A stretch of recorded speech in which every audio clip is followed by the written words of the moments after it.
एक ऐसा पेंडेमिक जिसमें वायरस नहीं दूसरी दुनिया के क्रीचर अर्थ पर आए थे, वो किसी को भी नजर नहीं आ रहे थे। अगर गलती से भी किसी की नजर उस पर पड़ गई तो उस आदमी की आंखों का कलर चेंज होने लगता और वो आदमी कुछ ही मिनटों के अंदर जाकर सुसाइड कर लेता। कोई कितना भी बचाना चाहे लेकिन उस आदमी का बचना नामुमकिन था। इस पेंडेमिक में कुछ ही लोग सरवाइव कर पाए थे। तो कहानी शुरू होती है तो हम मैलोरी नाम की एक प्रेग्नेंट औरत को देखते हैं जो अकेली रहती थी। मैलोरी का एक बॉयफ्रेंड था जिसने बच्चे की जिम्मेदारी लेने से मना कर दिया, जिसके बाद मैलोरी अपने बच्चे की सिंगल मदर थी। वो बाकी दुनिया से अलग अपने घर में ही रहकर सारा दिन पेंटिंग किया करती थी। जिस दिन इस पेंडेमिक की शुरुआत हुई उस दिन मैलोरी को डॉक्टर के पास चेकअप के लिए जाना था। मैलोरी की बहन जेसिका जबरदस्ती उसके साथ जाती है क्योंकि उसे लगता था कि मैलोरी अगर ऐसे ही अकेली रहती रही तो बच्चे पर बुरा असर पड़ेगा। वो मैलोरी को कहती भी है कि उसे अब अपने लाइफस्टाइल को चेंज करना होगा ताकि बच्चे की परवरिश अच्छे से हो सके। ऐसा लगता है कि मैलोरी अपने ब्रेकअप के बाद डिप्रेस थी, इसलिए वो ऐसी जिंदगी गुजार रही थी। जेसिका मैलोरी को टीवी पर चल रही न्यूज दिखाती है जिसमें लोगों को घर में ही रहने की सलाह दी जा रही थी। अभी इस पेंडेमिक का असर मैलोरी की कंट्री में नहीं था, इसलिए वो इस न्यूज को सीरियसली नहीं लेती। जेसिका उसे कहती है कि यहाँ भी कल को ऐसा हो सकता है जिसके लिए उन्हें एक्स्ट्रा फूड रखना चाहिए। वो दोनों तैयार होकर चेकअप के लिए डॉक्टर के पास जाती हैं। जेसिका आज जिद करके मैलोरी को ड्राइव नहीं करने देती। जेसिका मैलोरी से बहुत प्यार करती थी और मैलोरी की इस हालत में वो उसका साथ देना चाहती थी। वो उसे कहती है कि आज के बाद उसकी कार को रोज वही ड्राइव करेगी। क्लिनिक पर चेकअप के बाद उन्हें डॉक्टर बताती है कि डिलीवरी होने वाली है, इसलिए वो पहले से ही बच्चे का नाम सोच ले। न जाने क्यों मैलोरी उस बच्चे का कोई भी नाम नहीं रखना चाहती थी, जिसे देख के डॉक्टर उन्हें कहती है कि अगर वो चाहे तो अपने बच्चे को किसी मैरिड कपल को दे सकती है। लेकिन मैलोरी साफ इनकार कर देती है क्योंकि वो अकेली जरूर थी लेकिन कमजोर नहीं थी कि अपने बच्चे को किसी और को दे दे। जब मैलोरी क्लिनिक के अंदर आई थी तो उसी रास्ते में एक लड़की दिखी थी जो नॉर्मल थी, लेकिन जब वो वापस जाने लगती है तब वो लड़की अचानक से अपने सिर को पटक पटक कर सुसाइड करने की कोशिश कर रही थी। वो लड़की मैलोरी को अजीब तरह से घूर रही थी, जिसे देख के मैलोरी फटाफट वहाँ से निकलकर कार में बैठ जाती है। वो जेसिका से कहती है कि उन्हें जल्दी से घर पहुँचना चाहिए। कार जेसिका ड्राइव कर रही थी, इसलिए उसे मजबूरी में सड़क पर देखना पड़ रहा था। अब बाहर क्या था कैसा था ये किसी को भी नहीं पता था। लोग पागलों की तरह यहाँ वहाँ जान बचाने के लिए भाग रहे थे। उन्हें पता ही नहीं था कि उन्हें किस चीज से भागना चाहिए और कहाँ जाना चाहिए। रास्ते में जेसिका का फोन बजता है, तब मैलोरी फोन रिसीव करने के लिए पीछे मुड़ती है। तब तक जेसिका को कुछ ऐसा नजर आता है कि वो रोने लगती है, जिसके बाद वो कार की स्पीड को बढ़ाती जा रही थी, जिसकी वजह से उनकी कार का एक्सीडेंट हो गया। लेकिन फिर भी वो दोनों मरी नहीं। तब जेसिका खड़ी हुई और वो बहुत रो रही थी। जाकर उसने एक ट्रक के सामने सुसाइड कर लिया। ये सब देखकर मैलोरी शॉक हो गई थी। जेसिका जो हमेशा हंसती रहती थी आज अचानक वो क्यों रो रही थी। जिसके बाद मैलोरी भी उसी डायरेक्शन में भागने लगती है जिस तरफ बाकी के लोग भाग रहे थे। मैलोरी प्रेग्नेंट थी, इसलिए वो जल्दी जल्दी भाग नहीं पा रही थी। कुछ दूर जाने के बाद वो गिर गई, जिसे देख के एक औरत निकलकर मैलोरी को बचाने आई। वो कुछ करती उससे पहले ही उस औरत को कुछ ऐसा दिखा कि वो अपनी माँ को बुलाते हुए एक चलती हुई कार में जाकर बैठ गई और इस तरह से वो भी मारी गई। उसके बाद टॉम नाम का एक आदमी आया जो मैलोरी को बचाकर एक घर के अंदर ले गया। हम देखते हैं कि घर में पहले से ही कई सारे लोग मौजूद थे। ये घर डगलस नाम के एक आदमी का था जिन्होंने कई सारे लोगों को बचा लिया था, लेकिन मैलोरी को बचाते हुए उसकी वाइफ मारी गई थी, इसलिए डगलस मैलोरी के ऊपर बहुत ज्यादा गुस्सा था। वो सब टीवी पर एक न्यूज देखते हैं कि बॉर्डर को सील कर दिया गया है और सब लोग सोशल मीडिया से दूर रहे और अपने घर में रहे। उसके बाद टीवी की सिग्नल गायब हो गई। वहाँ पर एक जॉली नाम का आदमी था। वो कहता है कि इस डेमन का जिक्र कई धर्मों की माइथोलॉजी में किया गया है। ये आपको आपके सबसे बड़े डर या दुख का सामना कराएंगे। ये लोगों के दिल और दिमाग पर इस हद तक प्रेशर बढ़ा देंगे कि वो इंसान जाकर खुद ही सुसाइड कर लेगा। कोई भी उसकी इस बात पर यकीन नहीं करता। जाहिर सी बात है कोई भी इस झूठ को सच होता हुआ नहीं देखना चाहता। सब हैरान थे कि किसी ने कुछ भी नहीं देखा कि आखिर वो था क्या। उनके बीच एक कपल थे जिनके बच्चे घर पर अकेले थे। बच्चों का कॉल आने पर चीखने चिल्लाने की आवाज सुनाई देती है, इसलिए वो दोनों अपने बच्चे के पास जाना चाहते थे। घर में मौजूद लोग उन्हें ऐसा करने से मना करते हैं, क्योंकि अगर वो बाहर गए तो बच्चों तक पहुंचने से पहले ही मारे जाएंगे। इस तरह ना वो बचेंगे ना ही उनके बच्चे, लेकिन वो नहीं सुनते और तुरंत वहाँ से निकलकर भाग जाते हैं। मैलोरी भी अपनी मॉम को कॉल कर रही थी, लेकिन फोन कोई नहीं उठाता, जिसे देख के लगता है कि अब उसकी मॉम जिंदा नहीं होंगी। जिसके बाद वो रोने लगी। वो टॉम से बताती है कि जेसिका हमेशा खुश रहने वाली लड़की थी। मैलोरी ने पहले कभी जेसिका के चेहरे पर इतना दुख नहीं देखा था, और जब उसने सुसाइड किया तो वो उसे बचाने के लिए कुछ नहीं कर पाई। टॉम उसे दिलासा देता है कि इसमें उसकी कोई गलती नहीं थी। अब रात हो गई थी और सन्नाटा हो चुका था। मैलोरी विंडो पर एक शैडो देखती है। ये शैडो उसी अननोन क्रीचर के थे, लेकिन ये शैडो अंदर नहीं आ सकते थे। वो तब तक इनका कुछ नहीं बिगाड़ सकते जब तक वो उन्हें खुद ना देखे। सुबह दरवाजे पर नॉक करके कोई हेल्प मांगता है। कुछ लोग कहते हैं कि दरवाजा नहीं खोलना चाहिए, लेकिन कुछ लोग ये भी सोचते हैं कि कोई जरूरतमंद हो सकता है। ऐसे हालात में हमें हर किसी की हेल्प करनी चाहिए। डगलस उन्हें दरवाजा खोलने से मना कर रहा था, जिसे देख के मैलोरी डगलस पर गन पॉइंट करके खड़ी हो जाती है। अब उसके पास कोई रास्ता नहीं था। जिसके बाद वो लोग दरवाजा खोलते हैं तो देखते हैं कि वो एक प्रेग्नेंट लेडी है, जिसका नाम ओलिविया है। वो कहती है कि वो बहुत डरी हुई थी। वो कहीं भी जाना नहीं चाहती थी, लेकिन वो भूखी थी और वो अपने बच्चे को भूखा मरता हुआ नहीं देख सकती थी। इसलिए वो कई दरवाजों को ठकठकाते हुए यहाँ आ पहुँची, जहाँ उसे कुछ लोग जिंदा मिले। रास्ते भर उसे लाशों के ढेर ही मिलती रही, लेकिन इन लोगों के पास भी खाने को कुछ नहीं था। उनमें से एक आदमी, जिसका नाम चार्ल्स था, वो लाइव कैमरा ट्रैक करने का फैसला लेता है, जिससे वो देख सके कि घर के आसपास कोई खतरा तो नहीं है। डगलस उसे कहता है कि ये एक बेवकूफी भरा काम है, और बाकी के लोग भी इस बात से सहमत नहीं थे, लेकिन चार्ल्स जिद पर अड़ा हुआ था। जिसके बाद वो सब उसे ध्यान रखने के लिए कहकर वहाँ से चले जाते हैं। तभी कुछ देर बाद उन्हें चार्ल्स के रूम से फिर से आवाज सुनाई देती है। सब दौड़ते हुए रूम में आए। वो कुछ कर पाते उससे पहले ही चार्ल्स ने भी सुसाइड कर ली। अब खाना खत्म हो चुका था। अगले दिन वो सब बाहर जाने का फैसला करते हैं। टॉम ने आइडिया दिया कि वो कार की खिड़कियों को पेंट कर देंगे और जीपीएस को फॉलो करते हुए पास वाले सुपरमार्केट में जाएंगे। चार्ली उसी सुपरमार्केट में काम करता था, इसलिए वो भी साथ गया। उन लोगों ने कार को ऑटो ड्राइव मोड पर डाल दिया था। कुछ दूर आगे जाने के बाद कार की सेंसर इंडिकेट करने लगती है। टॉम कहता है कि ये गड्ढे होंगे, लेकिन वो कार एक डेड बॉडी को क्रश कर रही थी। ये डेड बॉडी उन्हीं कपल्स की थी जो कुछ देर पहले अपने बच्चों की तलाश में इस घर से निकले थे, और घर से कुछ ही दूर आने के बाद ही वो मर गए थे। बाकी के लोग न डरे, इसलिए टॉम कहता है कि ये बस एक स्पीड ब्रेकर था। कुछ दूर और आगे बढ़ने के बाद कार अचानक से सभी डायरेक्शन में इंडिकेट करने लगती है और उनको बाहर कोई शैडो दिखाई देने लगती है। वहाँ इतनी तेज हवाएं चल रही थी कि कार पूरी तरह से हिल रही थी। वो लोग किसी तरह से अपने आप को संभालते हैं। टॉम सब कुछ कुचलते हुए स्पीड में कार लेकर वहाँ से भाग गया। वो लोग लकी थे कि सुपरमार्केट तक पहुँच गए। सब लोग अपनी आंखों पर पट्टी बांधकर अंदर जाते हैं। उन लोगों ने सबसे पहले मॉल के सारे दरवाजे और खिड़कियों को लॉक कर दिया। सुपरमार्केट में उनकी जरूरत की हर चीज थी। वो कई दिनों के भूखे थे। उन लोगों से जितना हो सका उतना ज्यादा सामान उठा लिया। चार्ली इस मॉल में काम किया करता था, इसलिए उसे ज्यादा जानकारी थी। मैलोरी को वहाँ 3 बर्ड्स मिलते हैं, जिसको वो अपने साथ ले जाती है। इस क्रीचर ने हर चीज को खत्म कर दिया था। एक चिड़िया भी आसमान में नहीं बची थी।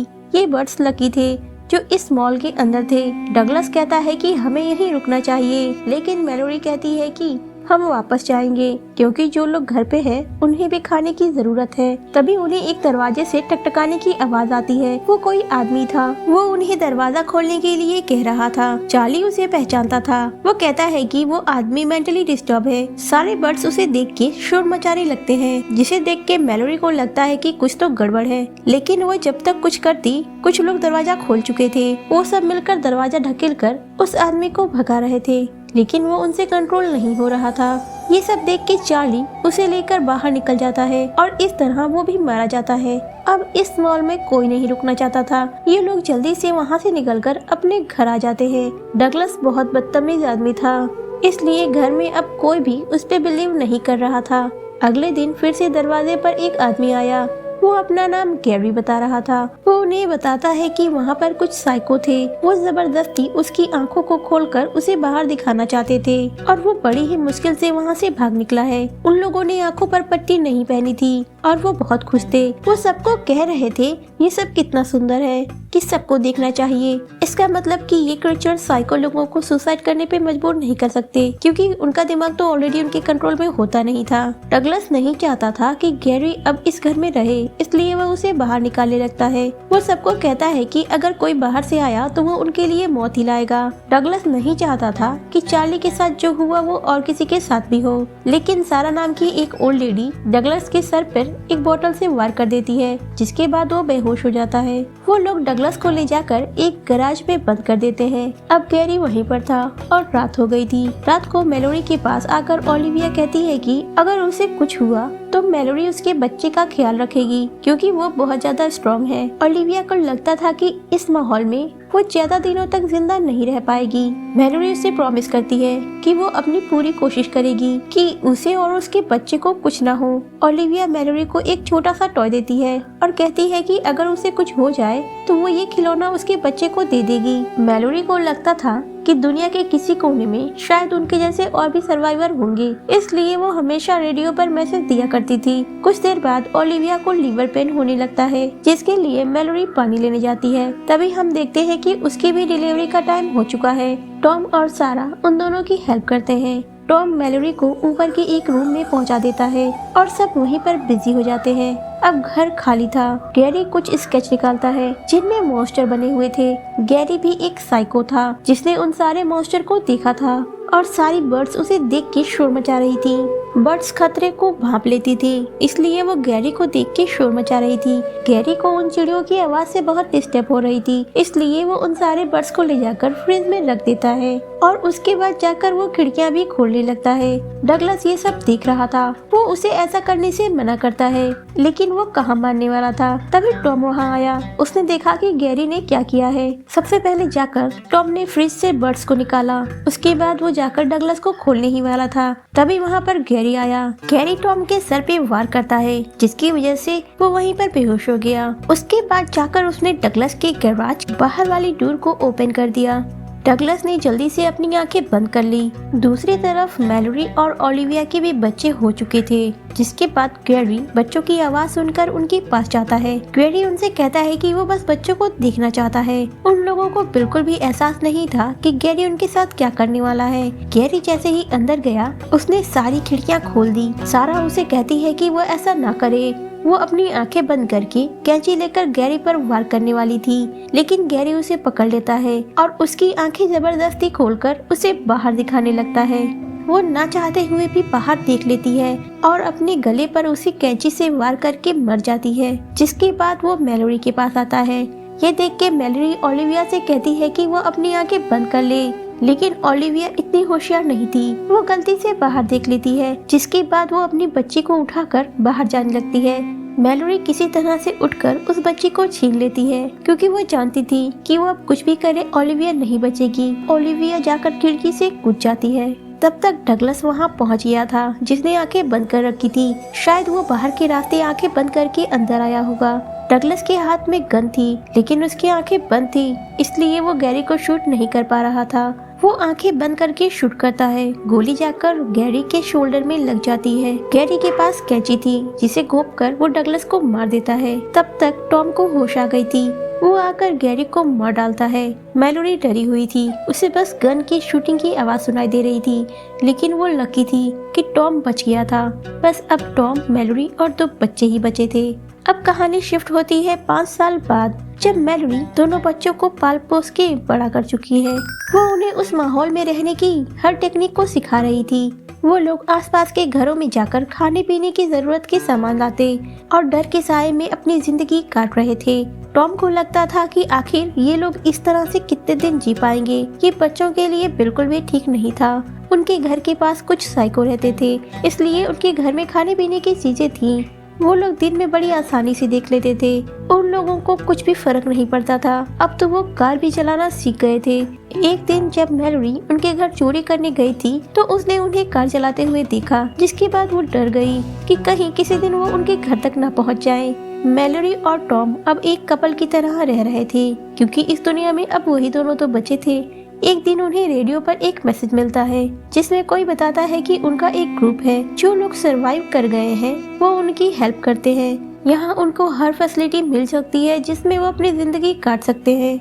अगर वो यहाँ आना चाहे तो आ सकते हैं, लेकिन मैलोरी को शक था कि कहीं ये साइको ना हो जो उन्हें धोखे से अपने पास बुला रहे हों। मैलोरी को तो बिल्कुल भी यकीन नहीं था कि कोई और भी जिंदा बचा होगा। वो आदमी उन्हें कहता है कि नदी के रास्ते उन्हें आना होगा, क्योंकि इन क्रीचर्स की पावर नदी में थोड़ी कम होती है, लैंड पर ज्यादा होती है। लेकिन रास्ते में एक रैपिड है जिसपे बहाव बहुत तेज होगी और आंखें बंद करके बच्चों के साथ वो ये रैपिड पार नहीं कर सकते। वो उन्हें कहता है कि वहाँ पहुँचने के बाद चिड़ियों की आवाज का पीछा करना और बाकी की आवाजों को इग्नोर करके आगे चलते जाना। तब मैलोरी को थोड़ा सा यकीन होता है, क्योंकि जो बर्ड्स थी वो इस क्रीचर के आने की आहट को सबसे पहले पहचान लेती थी, और अगर वहाँ बर्ड्स हैं तो वो लोग नॉर्मल होंगे। टॉम अक्सर बच्चों को अपने बचपन की कहानियां सुनाया करता था जिसमें वो बच्चों के साथ खेला करते थे, लेकिन मैलोरी उसे मना करती है ताकि वो बच्चों को ऐसे सपने ना दिखाए जो इस दुनिया में सच नहीं हो सकते। इन बच्चों ने अपनी जिंदगी में कभी भी बाहर की दुनिया देखी ही नहीं थी कि पेड़ और नदियाँ कैसे होते हैं। अगर किसी दिन इनमें क्यूरियोसिटी हो गई तो वो बाहर निकल जाएंगे और मारे जाएंगे। टॉम और मैलोरी में बहस होती है। टॉम कहता है कि बच्चों को जिंदगी जीना चाहिए, बस सरवाइव करना ही जिंदगी नहीं होती। शायद वो सही सलामत वहाँ पहुँच गए तो उनके बच्चों के लिए एक नॉर्मल लाइफ मिल सकती है। काफी सोचने समझने के बाद मैलोरी भी वहाँ जाने के लिए रेडी हो जाती है। वो लोग डिसाइड करते हैं कि वो पड़ोसियों के घर से कुछ खाने का सामान चुराएंगे, फिर एक बोट में बैठकर उस जगह के लिए निकल जाएंगे। सबसे पहले वो बच्चों को लेकर उन साइको के घर में जाते हैं, जहाँ पर उन्हें खाने पीने की बहुत सारी चीजें मिलती हैं। बच्चों ने जिंदगी में पहली बार चॉकलेट खाई थी, वो बहुत खुश थे, लेकिन तभी वहाँ साइको आ जाते हैं। टॉम मैलोरी को कहता है कि वो बच्चों को लेकर पीछे के रास्ते निकले और बोट तक पहुँचे। उस बोट को मैलोरी और टॉम ने ही बनाया था, जिसे उन्होंने पत्तों से ढककर रखा हुआ था। मैलोरी टॉम को छोड़कर नहीं जाना चाहती थी, लेकिन अगर वो नहीं गई तो शायद उनके बच्चों को खतरा हो सकता है, इसलिए वो न चाहते हुए भी वहाँ पर चली गई। वो साइको टॉम को देख लेते हैं और उसे घेर लेते हैं। वो उसकी आंख को जबरदस्ती खोलना चाहते थे। कुछ देर तक तो टॉम ने उनकी आवाज को फॉलो करते हुए उन पर फायर किया, जिसमें कुछ मारे गए, लेकिन वो भी जख्मी हो गया। जिसके बाद उसने अपनी आंखों की पट्टी खोल दी और एक झटके में ही सारे साइकोस को मार दिया। आंख की पट्टी खोलते ही टॉम को भी वो क्रीचर नजर आया, जिसके बाद वो अपना बैलेंस खो रहा था, लेकिन आखिरी दम पर भी उसने आखिरी साइको को मार गिराया। जिसके बाद उसने भी सुसाइड कर ली। जैसे ही उसने सुसाइड की, मैलोरी को पता चल गया कि शायद अब टॉम जिंदा नहीं बचा, इसलिए वो फिर से घर आई। अब मैलोरी बहुत ज्यादा डरी हुई थी, क्योंकि टॉम को रहते हुए उसे बहुत ज्यादा सहारा मिलता था। अब अकेले इन दो बच्चों को लेकर यहाँ सरवाइव करना नामुमकिन था और नदी को पार करना भी बहुत ही ज्यादा मुश्किल था। फिर भी वो अकेली ही ऐसा करने के लिए तैयार हो जाती है, क्योंकि टॉम ये चाहता था। मैलोरी ने अपने बच्चों का नाम तक नहीं रखा था। वो लड़की को लड़की और लड़के को लड़का बुलाती थी। वो अपने बच्चों को समझाती है कि हम जिस सफर में जा रहे हैं उस सफर में ना तुम्हें कुछ देखना है ना ही कुछ सुनना है। कोई कितना भी बुलाए तुम्हें आंखों की पट्टी नहीं हटानी है, अगर पट्टी हटाई तो तुम मारे जाओगे। ये कहने के बाद वो कुछ सामान पैक करती है और वो अपने साथ उन बर्ड्स को भी ले जाती है। मैलोरी ने अपने साथ कुछ जरूरत की सामानें ली थी, जिसके बाद वो सब बोट में बैठकर नदी में निकल जाते हैं। वो लोग घंटों तक सफर करते रहते हैं। मैलोरी ने बच्चों को एक कंबल से ढक दिया था ताकि वो कहीं बाहर ना देख पाए। सफर करते हुए 6 घंटे बीत चुके थे और रात हो गई थी। उसे बाहर कुछ आवाजें सुनाई देती हैं, लेकिन वो बिल्कुल भी उन पर ध्यान नहीं देती। फिर जब थोड़ी सुबह होने लगती है तब उन्हें एक आदमी की आवाज सुनाई देती है। वो बच्चों को चॉकलेट की लालच दे रहा था और उन्हें कह रहा था कि वो अपनी आंखों की पट्टी निकाल ले, उन्हें बिल्कुल खतरा नहीं। मैलोरी बच्चों से शांत रहने के लिए कहती है। थोड़ी देर बाद वो बोट के पास पहुंच गया। वो आदमी मैलोरी की आंखों से पट्टी उतारने की कोशिश कर रहा था। मैलोरी के पास एक गन थी जो उस आदमी से फाइटिंग करते वक्त पानी में गिर जाती है, जिसके बाद मैलोरी ने एक चाकू से उस आदमी को मार दिया और आगे बढ़ गई। मैलोरी और बच्चों को अब ये सफर करते हुए 24 घंटे बीत चुके थे। अब मैलोरी पूरी तरह से थक चुकी थी। उनकी बोट एक बड़े से टूटे हुए बोट से टकरा गई और लड़का पानी में गिर गया। उसे बचाते हुए उनका सारा सामान पानी में गिर गया। कुछ और दूर जाने के बाद मैलोरी को एक घर से एक घर घंटी की आवाज सुनाई देती है। मैलोरी सोचती है कि शायद उसे वहाँ कुछ जरूरत की चीजें मिल जाएं। इसलिए मैलोरी बच्चों को बोट में ही छोड़ के आवाज को फॉलो करते हुए उस घर में जाती है। उसने बोट से कमर में एक रस्सी बांधी थी। कुछ देर बाद वो रस्सी अपने आप सरकने लगी और उसे दरवाजे के पास एक परछाई भी दिखी। मैलोरी डर जाती है और फटाफट वहाँ से निकलकर वापस जाने लगती है, लेकिन ये क्रीचर मैलोरी को रोकने की कोशिश कर रहे थे। दूसरी तरफ लड़की बोट से बाहर निकल गई थी। वो मैलोरी को बुलाते हुए आगे बढ़ रही थी। लड़की आंखें खोलने ही वाली थी, तब तक मैलोरी उसके कमर से बंधी हुई रस्सी खींच लेती है, जिसके बाद वो उसे बहुत डांट लगाती है। मैलोरी लड़की से कहती है कि अगर उसे कुछ हो जाए तो वो सबसे पहले खुद को बचाएंगे। अब 48 घंटे हो चुके थे। मैलोरी उन दोनों बच्चों से कहती है कि अब एक रैपिड आने वाला है, जहाँ नदी का बहाव बहुत तेज होगा। तो जब वहाँ पहुँचेंगे तो दोनों में से किसी को एक बहुत ही इम्पोर्टेंट काम करना होगा। किसी को बाहर देखना होगा कि नदी का बहाव किस दिशा में है, ताकि मैलोरी बोट को उस दिशा में मोड़ पाए, क्योंकि अगर मैलोरी ने बाहर देखा तो शायद वो इस नदी को पार न कर पाए। इसका मतलब बाहर देखने वाले की मौत 99% तक तय थी। लड़की ओलिविया की बेटी थी, इसलिए वो ये सुनकर रोने लगती है। लड़का मैलोरी का बेटा था, जो बहुत ही बहादुर था। वो कहता है कि ये काम वो करेगा, जिसे सुनने के बाद लड़की भी रोते हुए कहती है कि वो बाहर देखेगी। मैलोरी तय नहीं कर पा रही थी कि आखिर वो इनमें से किस बच्चे को बाहर देखने के लिए बोले, इसलिए वो कहती है कि कोई भी बाहर नहीं दिखेगा, सब अपनी पट्टी का ख्याल रखेंगे और बोट को कस के पकड़ लेंगे। वो सब ऐसा ही करते हैं। बहाव बहुत तेज था, जिसकी वजह से उनकी बोट पलट गई और तीनों एक दूसरे से बिछड़ गए। मैलोरी बहुत मुश्किल से उस लड़के तक पहुंच जाती है, लेकिन लड़की किनारे तक पहुंच गई थी, इसलिए उसे लेने के लिए जब मैलोरी किनारे तक जाती है तो बोट पानी में बह जाती है। अब उन्हें पैदल ही उस मकान तक जाना होगा। कदम कदम पर मॉन्स्टर उन्हें बहका रहे थे। कुछ दूर जाने के बाद मैलोरी को टॉम की आवाज सुनाई देती है। वो मैलोरी को आगे बढ़ने नहीं दे रही थी, जिसकी वजह से मैलोरी एक खाई में गिर गई। फिर से एक बार तीनों एक दूसरे से अलग हो गए थे। मैलोरी दोनों बच्चों को आवाज दे रही थी कि कोई भी आंखों से पट्टी नहीं खोलेगा और वो उसकी आवाज को फॉलो करते हुए उस तक आ जाएं। उन दोनों बच्चों को भी कुछ आवाजें सुनाई दे रही थी, जो उन्हें बहका रही थी और कह रही थी कि वो पट्टी खोल दें और देखें ये कितना खूबसूरत है, ये दुनिया कितनी खूबसूरत है। सबसे पहले लड़का मैलोरी की आवाज फॉलो करते हुए उस तक पहुंच जाता है, लेकिन लड़की उससे काफी दूर हो गई थी। मैलोरी लड़की से कहती है कि वो सब कुछ इग्नोर करते हुए सिर्फ उसकी आवाज पर फोकस करे, जिसके बाद वो लड़की भी मैलोरी तक पहुंच जाती है। अब मैलोरी दोनों बच्चों को लेकर बर्ड्स की आवाज को फॉलो करते हुए आगे बढ़ती है। मैलोरी को फिर से एक आवाज सुनाई देती है, जो उससे मदद मांग रही थी। मैलोरी को अब बर्ड्स की आवाजें नहीं सुनाई दे रही थी। वो ध्यान लगाने की कोशिश करती है, जिसके बाद उसे फिर से एक बार बर्ड्स की आवाजें सुनाई देने लगती है। वो जल्दी से उन दोनों बच्चों को लेकर वहाँ से भागती है और उन आवाज का पीछा करते हुए एक दरवाजे तक पहुंच जाती है। वो दरवाजा खटखटाती है। वो लोग उसे अंदर लेने के बाद उसकी आंखों को चेक करते हैं, क्योंकि उसकी आंखों से पता चलेगा कि वो लोग साइको हैं या फिर नॉर्मल। जब मैलोरी अंदर जाती है तो देखती है कि वो जगह ब्लाइंड बच्चों की स्कूल थी। वहाँ कुछ लोग ऐसे थे जो देख भी सकते थे। वो लोग बाहर से आए हुए लोग थे जो सरवाइव कर गए थे। अंदर वहाँ पंछी, पेड़ पौधे सब कुछ था, जिसमें बच्चे आराम से रह सकते थे। ये बच्चे वो थे जिन्होंने मौत को चकमा दिया था। शायद किसी दिन वो इस मॉन्स्टर को भी खत्म कर दे। अगर इन्हें साइको ना मिले तो इन बच्चों का कोई कुछ नहीं बिगाड़ सकता। वहाँ उसे वो डॉक्टर भी मिलती है जो मैलोरी का चेकअप कर रही थी। वो उनसे उन बच्चों का नाम पूछती है। तब मैलोरी लड़के का नाम टॉम रखती है और लड़की का नाम उसकी माँ के नाम पर ओलिविया रखती है और उन दोनों से कहती है कि मैं तुम्हारी माँ हूँ। आज तक उसने अपने बच्चों को ना नाम दिया था, ना खुद को माँ कहने दिया था। यहाँ आकर मैलोरी को रियलाइज होता है कि टॉम कितना सही था। काश यहाँ टॉम भी होता तो उसे कितनी खुशी होती। और मूवी यहीं पर खत्म हो जाती है। Thank you for watching.